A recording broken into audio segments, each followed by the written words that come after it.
Hello, everybody, and welcome to the NBA Trade Zone podcast, where we talk all things NBA trades, past, present, and future. Hi, guys. My name is Daniel. And I am Sebastian. And today we are going to look at the current state of the NBA. We'll discuss some teams in the middle. And if we have any trades we can propose for that team, we will shoot them out there. I'm going to start this beginning with a question. Let's just start in the East. Let's talk about the Wizards situation real quick and discuss the supposed rumor that everyone's on the trade block and whether you believe that's true, whether you don't believe that's true. What do you think about that situation? I have to believe that it's true. I think from everything I've been hearing, the asking prices for Bradley Beal are super high. So I don't know if I see them moving Bradley Beal. And the other thing is I don't know what other teams... what are you willing to give up for Bradley Beal? Now, I will say Bradley Beal is a real good player. He's under a decent contract. And I do think that if there's any player that they should have high expectations or high returns for, it would be Bradley Beal. Yeah, because unfortunately, he's probably the only player they would get a high return for. So he's the one they should hold to a high standard. And at the same time, let me ask you, if you're the Wizards GM, do you trade him? I mean, I think it's pretty obvious if you can, you trade everyone else. But do you trade Bradley Beal or do you try to rebuild around him? Look, if you're getting a great package, I think it is worth it to trade Bradley Beal. I just don't know if you're gonna get enough in return. I just don't know if there's package out there. I think Bradley Beal is the one person that you would try to keep and really try to get rid of your two other players with those large salaries. Yeah, for me, I think the reason why I say I trade him and I do my best to trade him this season is because I don't see him playing. I mean, if you trade Wall, if you trade Porter, I don't see him playing that well around other players who aren't superstars. And I think, like we just mentioned, he's the one you're going to get the biggest return for. And therefore, I think he's the one you should probably make it a priority to trade now. So we could really kickstart a rebuild. Now, I know GMs tend to screw this up too many times, right? I think where they have a rebuild available for them. I mean, the Wizards aren't going anywhere. They're not going anywhere this year. They're not going anywhere next year. Even if they make the playoffs, who cares? They're not going to do anything in the playoffs.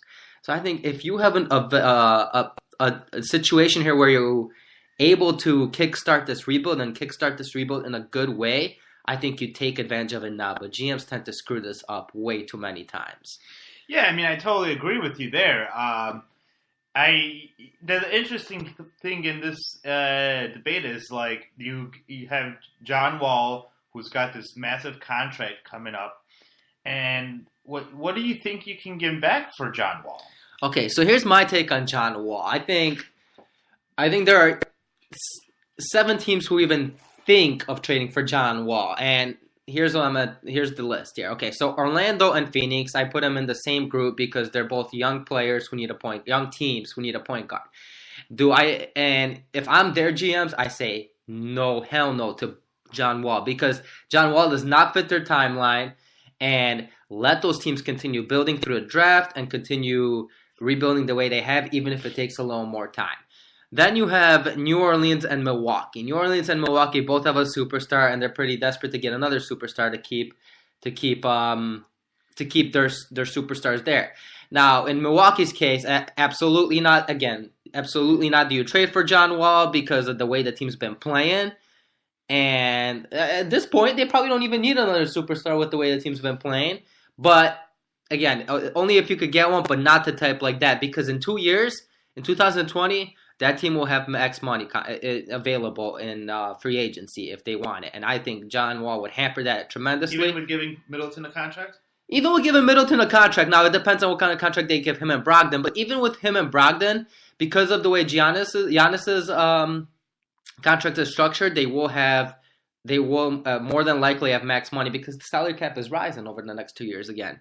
Now, in the Pelicans case, again, maybe they might be one of the teams who takes the risk. Again, I don't if I'm the Pelicans because that's way too risky, especially if you do lose Anthony Davis. Now you're stuck with that contract and basically no one to take it on when he's 2 years older.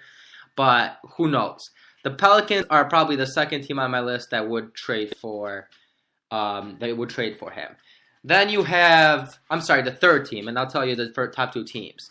You have the Spurs, who could trade for John Wall. Again, I don't think Greg Popovich is that dumb, and he wouldn't want to hamper his roster. Although, theoretically, I think the Spurs would make sense. Now, the top two teams, Miami, Detroit. Miami, Detroit, both of them, essentially, okay, Miami's looking for a superstar. They have a lot of bad contracts. Now, not as bad as John Wall's can be, but John Wall's a much better player than anyone they have on that roster that has a bad contract. And Detroit, they got nothing to lose by trading for John Wall. Let me tell you why. They have Blake Griffin. They have Andre Drummond on their roster. They need someone else to make that playoffs. Now, they might even make the playoffs this year, but I truly feel they need another good player to make that playoffs. They have nothing to lose here because, hey, they don't have cap space for at least 2 more years. And even if they do, there's no good free agents in 2 years besides a couple, Anthony Davis, Green, Lowry. And who is going to want to go there? Who is going to want to go there in free agency? And I think they're the team. If anyone makes a trade for John Wall, I think it should be Detroit, and I think it will be Detroit. Okay, so what does the trade package look like? What does Detroit send him back? Okay, they have a couple players who have a couple of bad contracts who have 2 years left. So I go with Reggie Jackson and maybe Langston Galloway and a first-round pick for John Wall and Austin Rivers. Now, the fact that you're getting a first-round pick that might be a lottery pick, somewhere between 10 and 16, that's the best you're going to get for John Wall. Yeah, I mean, I don't even know if Detroit would want to get rid of that pick just because, from what I've heard, and I don't know how much truth this is, but the asking price for John Wall is really, really low. Teams don't want to take on that contract, and rightfully so. I mean, he just hasn't shown that he's a player who will work on improving his game. He'll work on getting better in shape. Now, he's an obvious talent, but he can't stretch the floor with a shot. And it seems like he could have been like a problem in the locker room for chemistry. I do like you're right about the fact that they already have Blake Griffin's enormous contract, so why not just take John Wall? Maybe you could replicate Lob City 2 with the point guard and John Wall and Blake Griffin. And in this case, you could at least, the one positive about this, you'll get more fans coming to watch you guys play. Yeah, I mean, exactly. I think John Wall might benefit from going to a different situation. And you're right about the asking price. I mean, you might not even be able to get a first-round pick, especially a fairly high first-round pick, at least the middle of the pack first-round pick. But I think a team like Detroit would be willing to do it.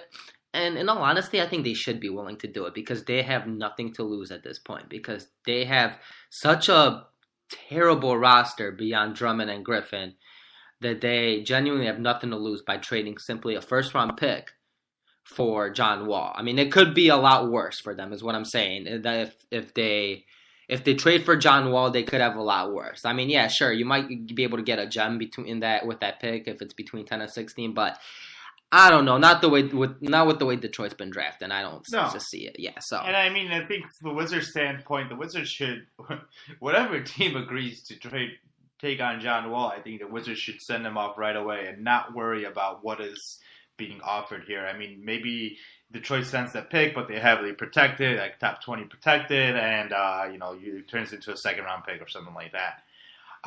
Okay, and then the third person that's involved in this deal is Otto Porter. Now, Otto Porter is a decent player, a good player, but he is on a contract that would make him look like an all-star right now. He's getting paid about $27 million a year, which is obviously a little bit too much for a player of his caliber.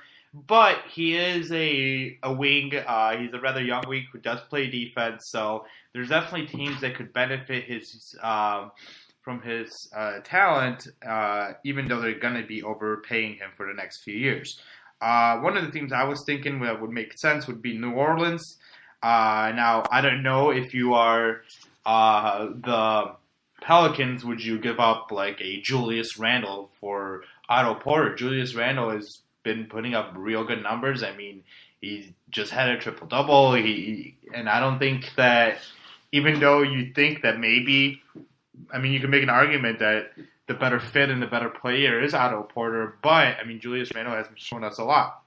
Yeah, absolutely not. I don't give up Mirotic. I don't give up Randall. I don't give up Holiday, and obviously AD.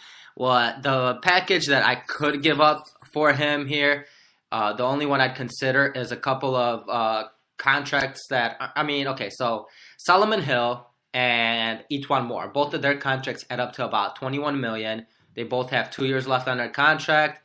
Etwan Moore is a solid rotational player. He could shoot the three, not much else. Shoots it at a pretty high percentage though. And Solomon Hill basically does nothing at this point. And because Otto Porter's contract is so high, maybe you have to throw in a Wesley Johnson who's on an expiring contract. He's playing pretty decent for them. He's playing some decent minutes. But again, you're getting Otto Porter, who's probably a better player at this point and younger and more important. Now, in terms of what the Wizards are actually getting back in terms of sweeteners, 2 second-round picks. I don't add in my first-round picks specifically because New Orleans might not make the playoffs even with Otto Porter there. Therefore, I don't throw in a lottery pick or I don't throw in the odd chances of getting a lottery pick. I throw in 2 second-round picks, take it or leave it if I'm in New Orleans. That contract is just too high to be throwing in more sweeteners than that. All right. Do you have any other ideas for Otto Porter? I do, but I guess for me, I'll touch on them when we get to these teams we're going to discuss in terms of middling teams that can improve, because I feel like some of those teams are the ones. Just one thought that comes to my head: would you do a Andrew Wiggins swap for Otto Porter from any side?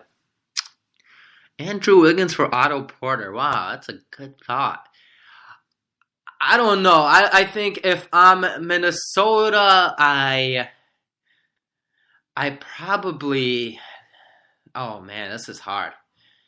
No, if I'm Washington, I don't do it unless something comes up in terms of Bradley Beal being traded. I don't do it. There's no point of having Beal and Andrew Wiggins on the same roster. And if I'm Washington, I don't do it in general just because Wiggins' contract is even longer than Otto Porter's, and I don't want that contract on my books. And if I'm Minnesota, yeah, I don't know. Sure. I say sure. Let's do it. Why not? I think that's one of those things that, like, I think if I'm Minnesota, I do it just because Andrew Wiggins hasn't really worked out well. And, and it also opens up your salary within a couple of years because Otto Porter's contract is shorter than Andrew Wiggins's.